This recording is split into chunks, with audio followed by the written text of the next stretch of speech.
Hello मेरे pharma magicians, कैसे हो आप सब। Welcome back to Pharmistic. तो आज है lecture number 2 of the capsules crash course. Lecture number 2 भी होगा एंड आई थिंक ये फाइनल लेक्चर होगा। एंड आज हम लोग कैप्सूल पे कंक्लूजन लगा देंगे। ठीक है। आज के सेशन में क्या होने वाला है। आज के सेशन में सॉफ्ट जिलेटिन कैप्सूल के बारे में थोड़ा इन्फॉर्मेशन लेंगे और कुछ इंपॉर्टेंट पॉइंट्स प्लस एमसीक्यू आज डिस्कस होंगे। चलिए देखते हैं। होंगे। चलिए देखते हैं।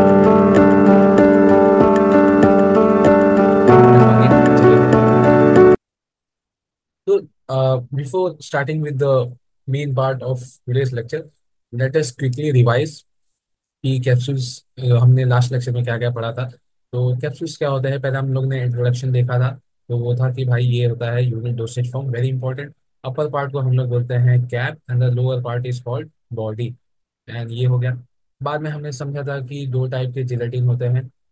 जिलेटिन जो है वो दो टाइप के होते हैं। एक होता है टाइप ए, ठीक है। एक होता है टाइप बी। ए जो होता है वो एसिड से बनता है, ठीक है। और बी जो होता है वो बेस से बनता है, ठीक है। फिर हमने समझा था कि कुछ ऐसे पैरामीटर्स जो कि इंपॉर्टेंट है, जिससे कि हमने पढ़ा था कि ब्लूम स्ट्रेंथ क्या होता है। ब्लूम स्ट्रेंथ क्या होता है। देन उसके बाद हम लोगों ने पढ़ा था विस्कोसिटी कितनी होनी चाहिए। देन हमने पढ़ा था मॉइस्चर कितना होना चाहिए। तो ये सारी चीज़ें हमने पढ़ी थी। और हमने ये पढ़ा था, क्या पढ़ा था, बस यहीं तक पढ़ा था। अभी हम लोग आगे कंटिन्यू करने वाले हैं। क्या, सॉफ्ट जेलेटिन कैप्सूल और बहुत सारे इंपॉर्टेंट पॉइंट्स जो है, जैसे कि मशीन्स क्या क्या यूज होते हैं, वो सारी चीज़ें मैं आज लेकर आया हूँ। लास्ट टाइम भी मैं कराने वाला था बट मैंने आपको बताया था उसमें थोड़ा सा डिटेल मिसिंग था। तो let us move on the. पहले मैं आपको क्या करा देता हूँ। पहले मैं सोच रहा हूँ आपको जो भी मशीन्स होते हैं वो उसके बारे में थोड़ा सा इन्फॉर्मेशन दे देता हूँ, बिकॉज लास्ट टाइम जो है इसका क्वेश्चन आया था। लास्ट टाइम क्या है, ये 2024 ऑब्वियसली, हाँ अभी 25 चल रहा है। तो लास्ट जीपैट यानी 2024 में क्वेश्चन आया था रिलेटेड टू ऑल द जो भी मशीन है। ऑल द मतलब उसमें से एक कोई क्वेश्चन आया था। तो मैं बताऊंगा कौन सा मशीन का आया था। तो चलिए सबसे पहले हम लोग डिस्कस करते हैं कि क्या ऐसे इक्विपमेंट्स यूज होते हैं। तो सबसे पहला यहाँ पर आप देख सकते हैं equipment use of filling filling the hard gelatin capsule capsules. तो हार्ड जिलेटिन कैप्सूल में फिलिंग करना, यानी कि ये मेरा कैप्सूल है, ठीक है, ऐसा होता है, ठीक है। अब इसमें मुझे ये मान लो ये अब मेरा बॉडी है। अब मैंने लास्ट लेक्चर में आपको सिखाया। अब इसमें मुझे ड्रग्स डालने हैं। तो कैसे मैं डालूं, हाथ से डालूंगा क्या, नहीं। तो देर आर सेवरल वेज, हाथ से नहीं डाला जाता है। There are several ways, machines use होती हैं। तो ये हम लोग पढ़ने वाले हैं। तो एक मेथड होता है डायरेक्ट फिलिंग मेथड एंड एक होता है इनडायरेक्ट फिलिंग मेथड। और इसमें आता है, इसको हम लोग बोलते हैं डायरेक्ट को डिपेंडेंट एंड इसको बोलते हैं हम लोग इंडिपेंडेंट। सिंपल अगर आपको याद रखना है तो डी से डायरेक्ट और डी से डिपेंडेंट एंड जो दूसरा है वो उसका उल्टा होता है। ये चीजें आपको क्लियर हो गई। देन आता है, इसके भी दो टाइप है। एक ऑगर फीलिंग, एक होता है वाइब्रेशन असिस्टेंट। ऑगर फीलिंग में क्या होता है, मोस्टली ऐसा सर्कल होता है, ठीक है। उसमें ऐसे ऐसे सिंबल्स होते हैं, ऐसे ऐसे सिंबल होते हैं, ठीक है। सिंबल्स या तो होल बोल सकते हैं। और यहाँ पर बीच में ऐसा क्या होता है ना, ये पूरा ऐसा घूमता है। ये एक ऐसा घूमते रहता है, मतलब रोटेट होते रहता है ऐसा ऐसा। एंड देन एक एक पाउडर उसमें डाला जाता है, मतलब नीचे ये जो होल है ना, यहाँ ऐसा आपको एक बॉडी देखने को मिलेगा कैप्सूल का। तो ऑर्गन फिलिंग में मतलब एक एक करके करके करके ऐसा गोल गोल में पाउडर पाउडर डालता है जो भी हमारे ड्रग्स है उसको। ठीक है, drug plus excipients to be precise. तो ये था ऑर्गन फिलिंग। नॉट सो इम्पोर्टेंट कि कैसे ये काम करता है क्या है, बट आपको सिर्फ इसमें थोड़ा सा रेक्टिफाई वाला थिंग है, इसके लिए तो भी मैं आपको समझा दिया, बहुत लोग नहीं समझाते। इसमें आपके जो मशीन है वो होता है Eli Lilly, Eli Lilly, Parke Davis and Perry. क्या है, Eli Lilly, Parke Davis and Perry. इसका मैंने एक, अगर मैं चलो कुछ निमोनिक बनाने का प्रयास करूं तो इली लिली, पार्क डेविस, पेरी, हाँ। तो क्या हुआ कि अगस्त में, ऑगर है, ऑगर यानी कि अगस्त में इल्ली लिल्ली, इल्ली लिल्ली नाम की एक लड़की थी, पार्क में गई डेविस और कैटी पेरी के साथ। क्या, नोट डाउन कर लो ये अपने नोटबुक में। क्या हुआ अगस्त में, अगस्त में, अगस्त में, अगस्त, अगस्त महीना होता है ना, अगस्त में इल्ली लिल्ली, एक नाम की लड़की है इल्ली लिल्ली, ठीक है, पार्क गई, यानी कि पार्क, डेविस, डेविस और कैटी पेरी के साथ। Very simple. अगस्त में इली लिली नाम की लड़की पार्क गई डेविस और कैटी पेरी के साथ। बहुत सिंपल। ऐसे आप मशीन के नाम याद रख लो। मैंने ऐसे ही रखा। देन दूसरा आता है vibration assisted feeling. Only simple example है ओसाका। अब थोड़ा सा इसको याद करने का एक ट्रिक है। ओसाका जैसा अपने को नाम सुनने में लगता है कि हाँ ये थोड़ा जापानीज टाइप का रहेगा ना। थोड़ा सा ऐसा जापान का रहेगा थोड़ा ओसाका। उसे हम लोग साउंड करता है ना कहीं वहां से मैच करता है वो वाइब उसका। तो अगर आपको पता होगा जापान में बहुत सारे भूकंप आते हैं, मोस्टली जापान में ही आता है। तो वाइब्रेशन वाइब्रेशन यानी क्या, भूकंप समझ लो। तो भूकंप लिंक करो जापान के साथ और जापान को लिंक करो ओसाका के साथ। सो यहाँ पर आप ऐसे याद कर सकते हो वाइब्रेशन असिस्टेड फ्री ओसाका। और कैसे याद रखेंगे, अच्छा वाइब्रेशन यानी कि अर्थक्वेक यानी भूकंप। और this is related to Japan and Japan में ऐसा थोड़े नाम जो है वो ओसाका ही होगा। अगर आप ऑप्शन देखेंगे तो वहां से आप डेफिनेटली पिक कर लेंगे। तो कोई इतना तोड़ नहीं लगाने की जरूरत है। देन इनडायरेक्ट फीलिंग मेथड में क्या होता है, tamp filling and dosator machine. Tamp filling method में क्या होता है, मशीन के नाम याद रखना है आपको बस। एक होता है जेकेएफ, एक होता है Bosch, then Hofliger and Karg. Then dosator में होता है जेनाजी, मैकफेयर, MG2 एंड फॉर्मेटिक। ये याद रख लो। जेनाजी में भी वाइब्रेशन का यूज होता है, बट बिकॉज ये इनडायरेक्ट मेथड है इसके लिए ये अलग यूज होता है। सॉरी सॉरी, एक मिनट। जेनाजी जेनाजी नहीं, Zanasi is an automatic machine. Zanasi is an automatic machine. तो यहाँ पर आपको याद रखना है कि जेनाजी एक ऑटोमेटिक मशीन है। आपको पूछ सकते हैं ऑटोमेटिक मशीन है, ठीक है। तो ये रहा कुछ equipments which is required for the feeling of the heart rating test. Very simple. चलो। अभी हम लोग चलेंगे नीचे, यानी कि यहाँ थोड़ा सा। हाँ।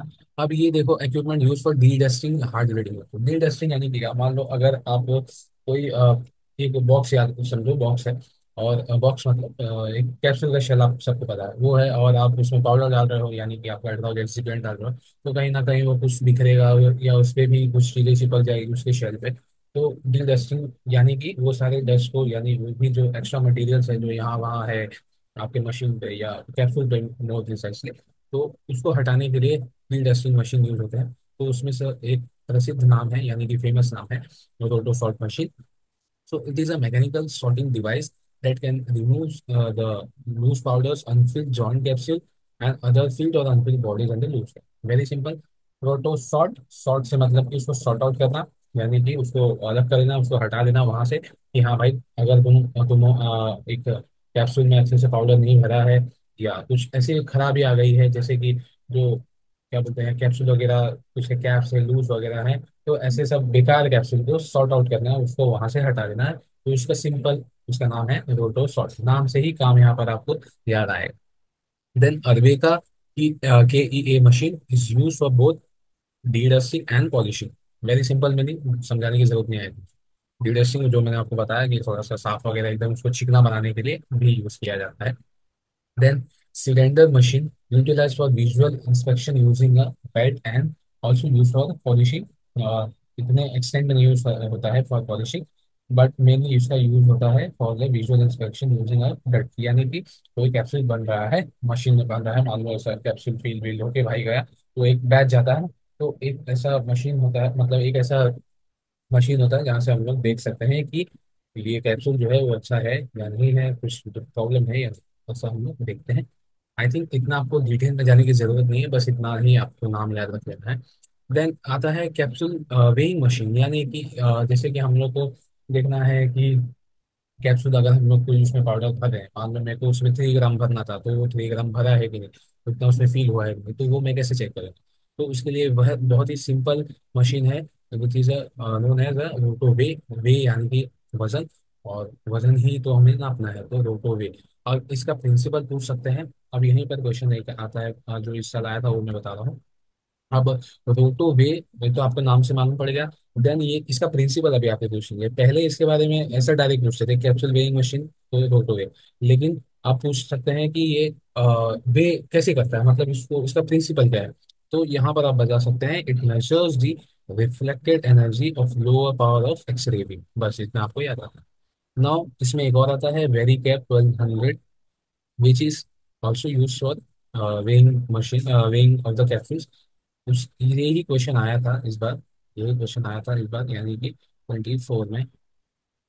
तो it measures a change in the dielectric constant और द कैपेसिटेंस वेरिएशन। अब होता क्या है ना जीपैड में, यहाँ पर आप थोड़ा सा फोकस हो जाओ। जीपैड में क्या होता है, अभी आपने मैंने आपको बोला कि ये वेरी कैप का आया था, तो अब ये साल ऐसा नहीं है कि यही क्वेश्चन आया, एकदम सेम नहीं आएगा। लेकिन इतना मैं बोल सकता हूँ कि शायद ये टॉपिक से क्वेश्चन आ सकते हैं, यानी कि इस बार वेरी कैप ना पूछ के उन लोग उल्टे वे के बारे में पूछ लें।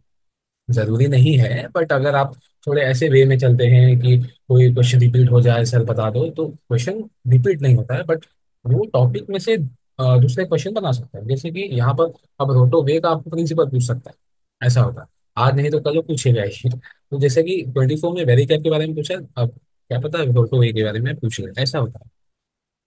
फिर हम लोग समझते हैं कि ये कुछ मशीन है जैसे कि रोटोफिल, एक्ोफिल एंड एक्ोजेल।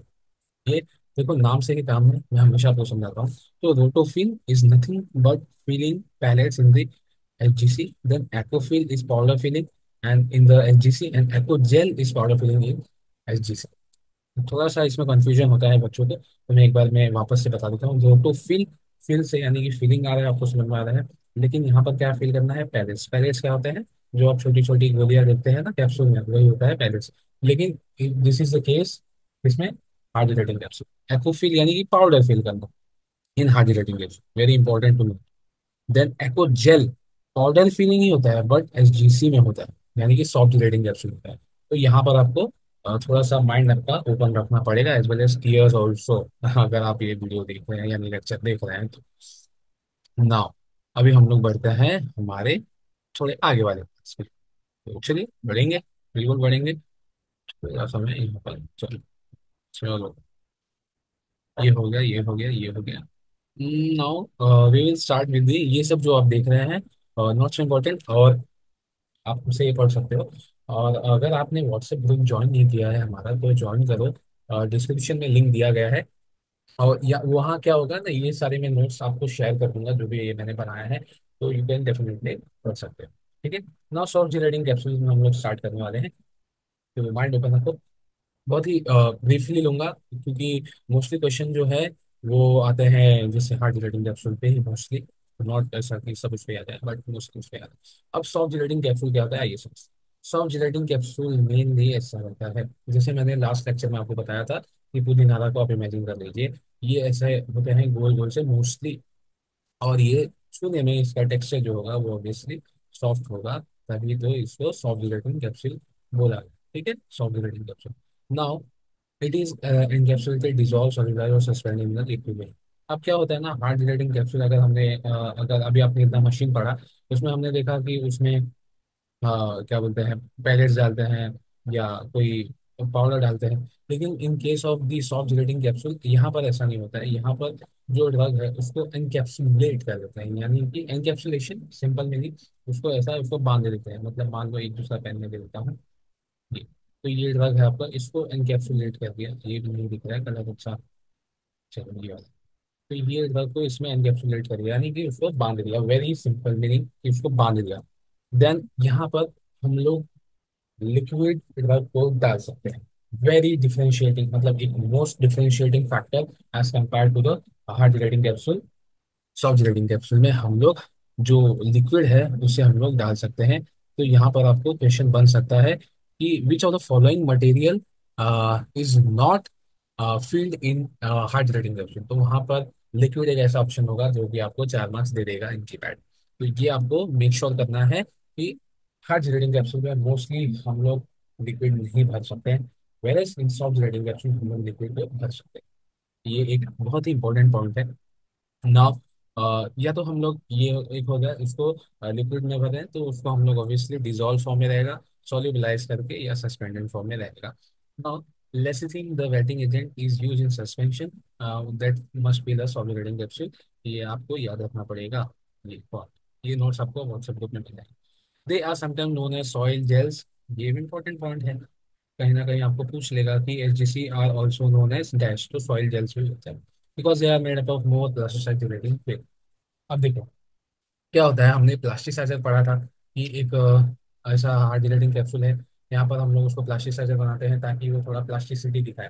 लेकिन यहाँ पर हम लोग जो प्लास्टिसाइजर है वो थोड़ी ज़्यादा अमाउंट में डालते हैं, बिकॉज तभी वो थोड़ा इलास्टिसिटी दिखा सकते हैं। बिकॉज चलो, प्लास्टिसिटी जो है, प्लास्टिसिटी जो प्रॉपर्टी है वो कहीं ना कहीं इलास्टिसिटी इलास्टिसिटी से ही आती है।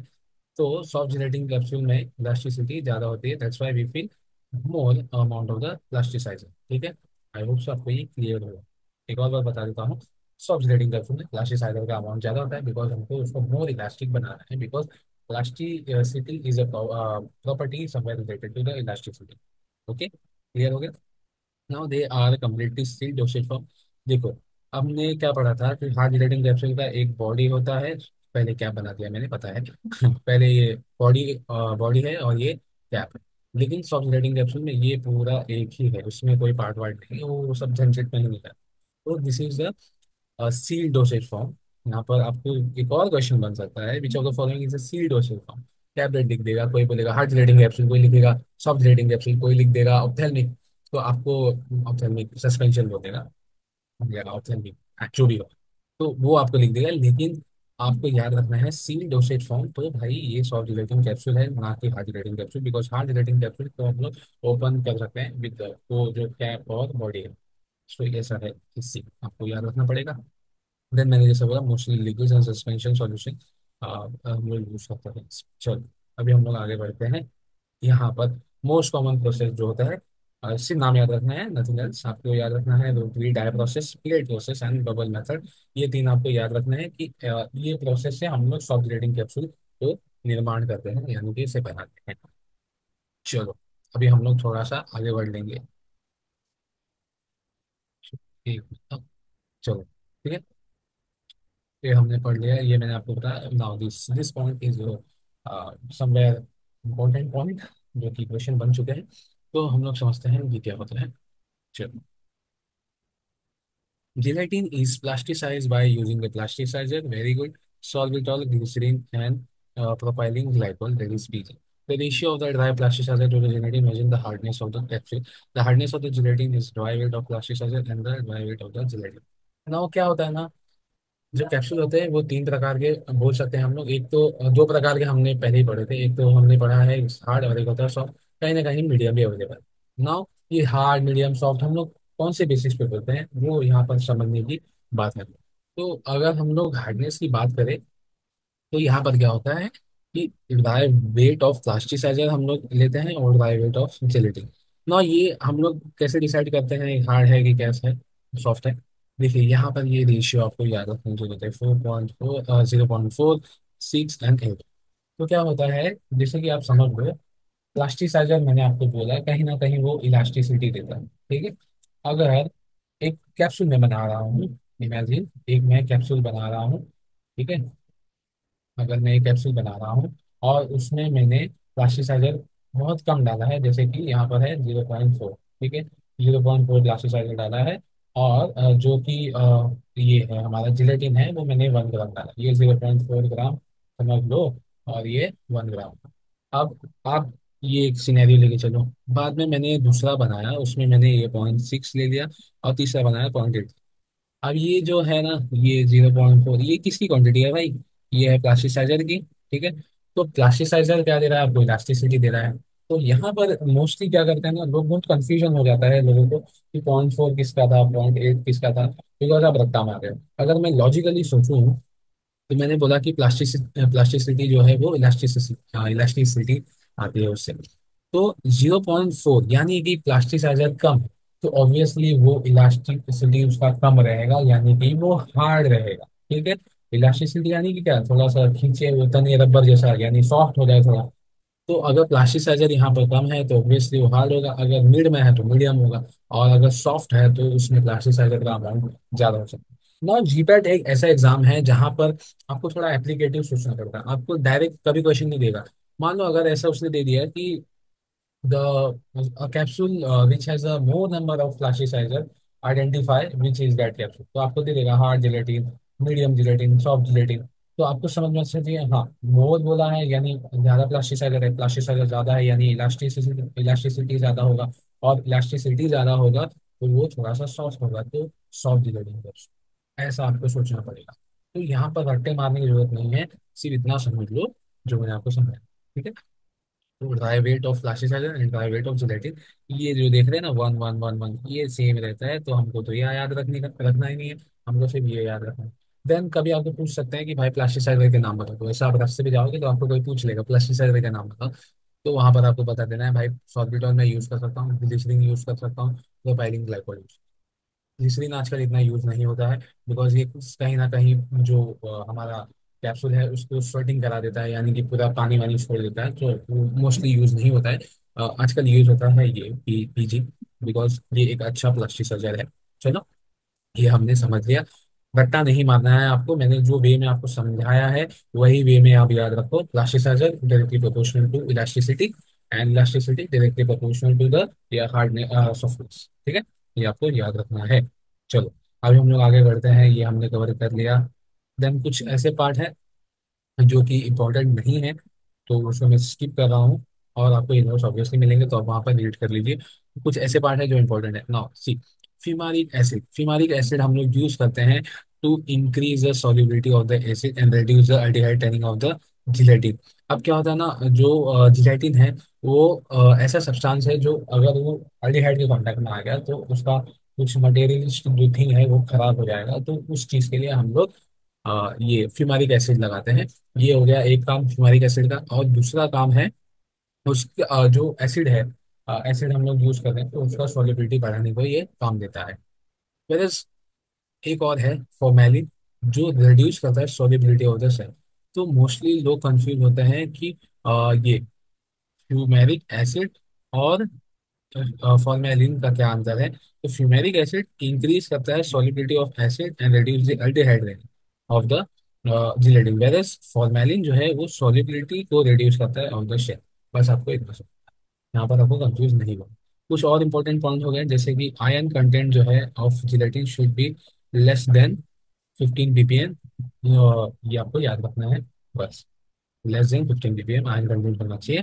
To prevent the decomposition of gelatin 0.5 sulphur dioxide should be added. ये एक इंपॉर्टेंट पॉइंट बनता है, इसको नोट डाउन कर लो। Formaldehyde hampers the disintegration of shell by initiating cross linkage in gelatin molecule. ये भी आपको याद रखना पड़ेगा। ठीक है। ये मैं इसके लिए एक्सप्लेन नहीं कर रहा बिकॉज ये सेल्फ एक्सप्लेनेटरी है। ये आपको सेंटेंस पढ़ के समझ में आ जाएगा, और इसमें इतना डीप जाने की जरूरत नहीं है कि कैसे खराब होता है, क्या मैकेनिज्म है। तो वो सब आप जब एम्पाम के लेवल पे आओगे तब आप को ये चीज़ें समझ में आएगी। इसके लिए ये जो मैं ग्लिसरीन का भी आपको बताया वो भी थोड़ा सा एम्पाम लेवल पे भी आ जाता है, बट वो आपको इतना याद नहीं रखना है। ब्लूम स्ट्रेंथ हमने कवर कर लिया, विस्कोसिटी हमने कवर कर दिया।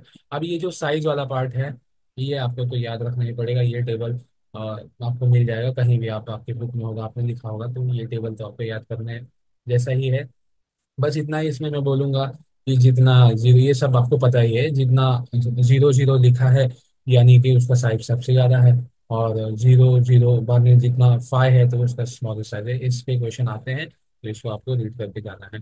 देन हमारा एक फॉर्मूला आता है एम डी फैक्टर फॉर्मूला, ये आपको याद कर रख लेना है। बस आपको यही पूछेंगे, इसमें ज़्यादा आपको डिटेल में नहीं पूछेंगे। तो B A plus S into 16.23 minutes divide by D.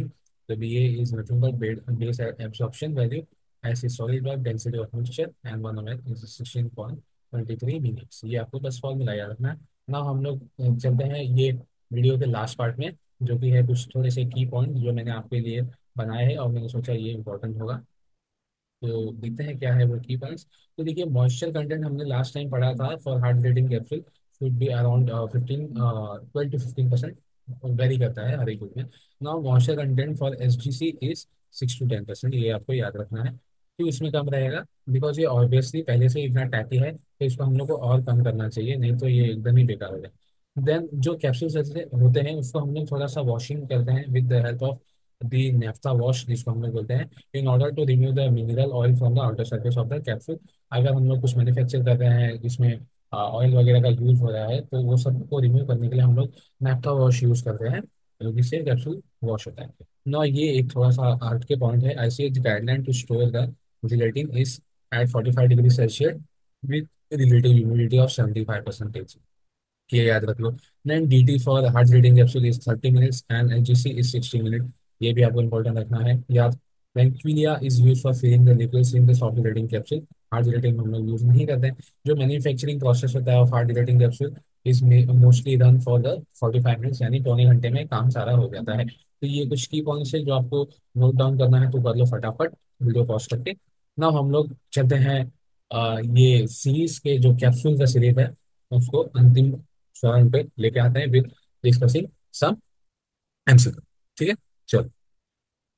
ना अभी मैं आपको इसमें तो ऐसा कुछ एक्सप्लेन करने जैसा है नहीं, because this is not a chemistry of biology subject. Students है तो थोड़ा सा आपको याद रखना पड़ेगा। तो यहाँ पर मैंने पहले लेक्चर का एक एमसीक्यू बन सकता है, type A gelatin capsule is made from bone shell box skin या इंसुलिन। सो राइट आंसर होगा, पहले आप वीडियो पॉज करो अपने बुक पे लिखो, बाद में वीडियो बंद करना, यानी वापस उसको प्ले करना। तो राइट आंसर है यहाँ पर पॉर्क स्किन। क्या है? Pork skin. Then gelatin to classes as a ratio for soft gelatin capsule. तो ऐसे ही आपको अगर मान लो आपने भूल गए हैं कि भाई क्या था क्या था क्या था उसका रेशियो, तो जो मैंने आपको ट्रिक समझाया यानी जो कॉन्सेप्ट समझाया उसके बेसिस पे मेरा बच्चा आराम से बता देगा कि सर आंसर है ये 1:0.8। उल्टा पूछ रहा है, वैसा नहीं है कि सर पहले 0.8 था आपकी पीपीटी में और इसमें कुछ और है। तो थोड़ा बहुत आपको मैनेज करना पड़ेगा because one in the same. Then आपको ये आता है which of the following is not use for the preparation of soft gelatin capsule. मैंने पढ़ा था ग्रेड प्रोसेस, आपको मैंने पढ़ाया है रोटरी प्रोसेस। देन एक और था बबल। देन ये रेसिप्रोकेटिंग टाइप प्रोसेस भी यूज होता है। देन इसमें यूज नहीं होता है वो है cell sorption process, cell sorption process. ठीक है। नाउ फोर्थ क्वेश्चन पे हम लोग जाते हैं, other excipient use for making capsule instead of gelatin. इसका आंसर बहुत ही सिंपल है, बहुत ही इजी है। तो इसका है all of the above, because हम लोग सारी चीजें यूज करते हैं, डाई भी यूज करते हैं बिकॉज हम लोग अगर उसको कुछ कलर देना चाहते हैं। पॉइंट मैंने आपको बताया है कौन सा एग्जांपल है, फटाफट लिखो। प्लास्टिसाइजर अभी समझाया और प्रिजर्वेटिव भी आपको पता है। Then moving on the next question, ये भी पिछले लेक्चर का क्वेश्चन है। तो इसका राइट आंसर बन जाता है 150 to 250। देखो आपको वीडियो पॉज करके तब आपको लिखना है, and this is the last question of the today's lecture. तो liquid and semi solid can be encapsulated inside. बताओ अगर मैं आपको बोलूं मेरा बच्चा जो एनकैप्सुलेशन ही पढ़ेगा ना तभी वो आंसर दे देगा। तो इसका राइट आंसर होगा सॉफ्ट जिलेटिन कैप्सूल। क्योंकि मैंने देख लिया, एक तो मेरे को कीवर्ड्स है मेरे पास, क्या क्या है। चलो एक बार पेन से लेकर देता हूँ। कीवर्ड्स है मेरे पास, एक तो सर ने लिक्विड बोल दिया, देन एनकैप्सुलेशन बोल दिया। अब एनकैप्सुलेशन हार्ड जिलेटिन होगा नहीं, बिकॉज एनकैप्सुलेशन का मैंने मतलब क्या समझाया, उसको पूरा पैक कर देना एकदम बंद हो जाएगा ऐसा। ठीक है, ऐसा आपका डील हो गया। ओके, तो पैक कर लेना उसमें, तो यानी कि उसको हम लोग ओपन नहीं करवाएंगे, उसको डायरेक्ट खाना ही पड़ेगा या तो उसको फाड़ना पड़ेगा, तो कुछ काम का नहीं रहेगा। तो एनकैप्सुलेशन से मुझे समझ में आ गया कि सॉल्व रेटिंग कैप्सूल होता है। तो जीपैट एक ऐसा एग्जाम है जहाँ पर आपको जो एमसीक्यू आप सब जब भी सॉल्व करते हो ना तो आपको थोड़ा सा दिमाग लगाना पड़ता है कि अच्छा कैसे मैं क्वेश्चन को सॉल्व कर लूँ पहले। अगर चलो थोड़ा सा एमसीक्यू कैसे सॉल्व करते हैं वो मैं आपको बता दूं। जैसे कि ये फॉर एग्जांपल यही क्वेश्चन है, तो इसको मुझे पता है कि भाई चलो लिक्विड, चलो मुझे नहीं भी पता, चलो फॉरगेट अबाउट लिक्विड, ये भी मुझे नहीं मालूम। बट अगर मुझे सिर्फ ये एक वर्ड मालूम पड़ जाए ना, एनकैप्सुलेशन वाला, तो मुझे इतना मालूम है कि हार्ड जेलेटिन कैप्सूल में सर एनकैप्सुलेशन जैसा कोई कॉन्सेप्ट ही नहीं आता, क्योंकि वहां तो बॉडी और कैप होता है। वहां तो हम लोग डिफरेंशिएट कर देते हैं, दोनों को अलग अलग कर देते हैं। लेकिन सॉफ्ट जेलेटिन की सर मैं बात करूँ तो वहां पर तो एनकैप्सुलेशन यानी वो पूरा एक साथ रहता है। तो यह से आपको दिमाग लगाना है कि अच्छा ये चीज है तो ये चीज होगा। तो दिस इज द, बोलते हैं ना, लोग बोलते हैं कुछ ऐसा ट्रिक बता दो एमसीक्यू कैसे सॉल्व कर ले, तो यही है ट्रिक। आपको पढ़ना सब कुछ है, मतलब ऐसा नहीं है कि आप सभी कुछ पढ़ लेंगे, बट पढ़ना आपको है इंपॉर्टेंट चीजें, लेकिन कुछ चीजें ऐसी होती है जो आपको खुद दिमाग लगा के सॉल्व करनी होती है। तो ऐसे थोड़ा आप ये बोलते हैं, इसको बोलते हैं स्मार्ट वर्क। तो अगर आप थोड़ा सा स्मार्ट वर्क करोगे ना तो डेफिनेटली जीपैट क्या बहुत सारे एग्जाम आप क्लियर कर लोगे। तो I think this is okay. एक और एमसीक्यू बच गया है, इसका आंसर बहुत सिंपल है। Which of the following is correct regarding capsule? It is used for masking the it can mask folder and use extremely soluble material, all of the above। तो all of the above है answer, because ये सारी चीजें ही करते हैं। अब ये है थोड़े से चूसी of the capsules which is not so important. वैसे मैंने आपको डीटी बता दिया है। हार्ड रेटिंग का होता है 30 मिनट्स और सॉफ्ट रेटिंग का होता है 60 मिनट। डीसी ये सब क्वालिटी आपको जो क्वालिटी कंट्रोल टेस्ट है वो आपको इतना नहीं पूछते हैं। So I will not go in that detail.